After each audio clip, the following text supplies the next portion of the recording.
So, I just want to give you a quick review of what I'm doing for the month of October. This is my final week of October, and this is the final project.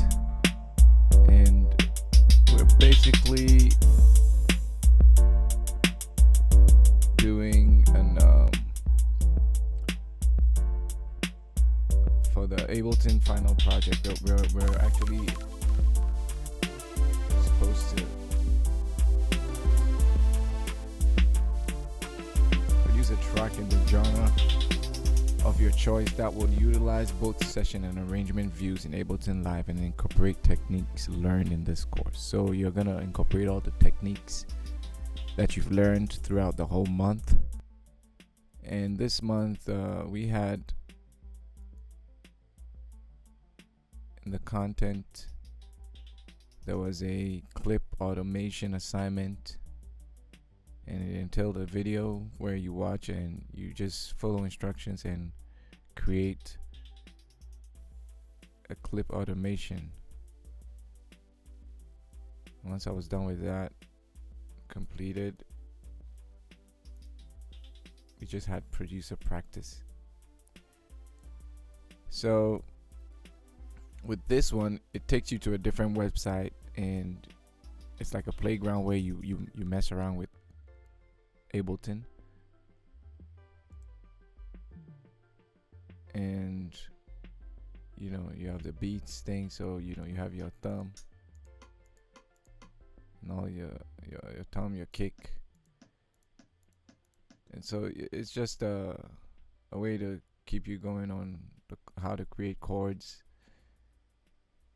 and stuff. And you can actually export it to live, so it's like a MIDI pad where you do all your MIDI stuff, and then you can export it to live if you want, or you can just leave it as it is and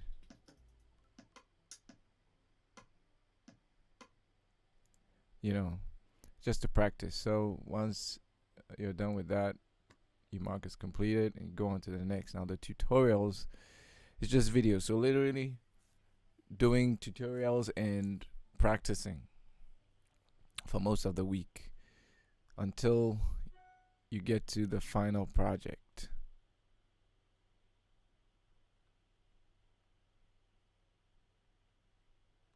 All right.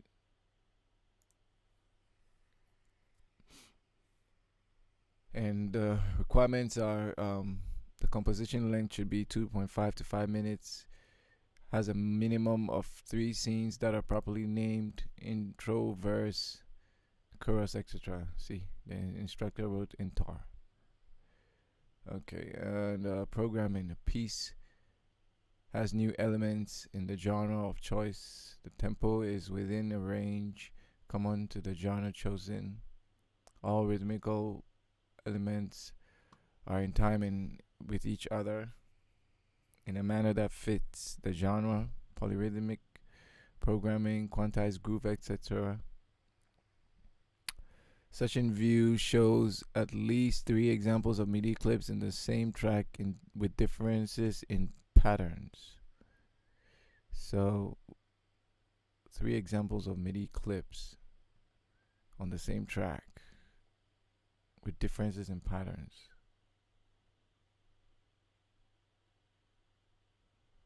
Yeah, that part, depending on what I was doing, I just figured I didn't really have multiple patterns, but I tried to adjust the drums to have at least 3 different examples with just some slight differences. Instrumentation includes drums, bass, one or more of the presets you have created this month. I don't know what's up, but there's a whole lot of mistakes, and I don't know, it's like tardiness in the text, but anyway. So we did some analog lead and operator pod tutorials during the lessons we had throughout the month. The production elements specific to the genre are present, and the production is complete. The composition includes a bass line or sub element that matches the genre. Automation and processing. Examples of at least 3 automated effect parameters are present. Organization and finalizing. Now you have to remember I have to put in an EQ present, at least 1 reverb and 1 delay send. A basic mix including levels and pans should be created. Make sure the master track levels are not clipping, not in the red, with peaks no higher than -6 dB to -3 dB. All tracks, clips, and scenes are organized and labeled. Make sure to export bounce your audio mix from live and include it in the Ableton project folder. The collect and save feature has been used. Any tracks using devices not provided have been freezed and flattened.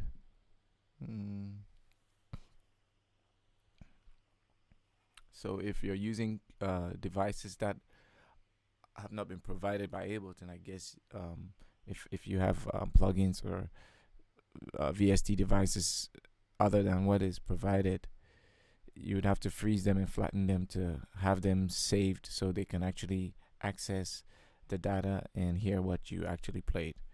Save your session and blah blah blah, and upload your assignment about Wednesday night. This, I don't know, this, it seems this might be like, an old text, because that's not the date that we're supposed to have them uploaded anyway. And an important part of using any audio or video application. It's a short video to help you with managing the files. You have your rubrics that gives you an idea of how it should be set up: advanced, proficient, basic, and below standard. And then completion. Put it up here, upload it, drag and drop it, and then back to automation and creating a track. Clip automation and creating a track, week 4. So you've reached the end. So this is what I came up with for the project. I really didn't have much time. I've been so busy myself, working and trying to play a little, but this is it.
as you can see, I had my project set up from scratch.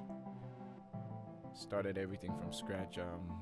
Put in my drums, some of the synths we learned, how to create our own synth leads, how the tracks I created melodies for.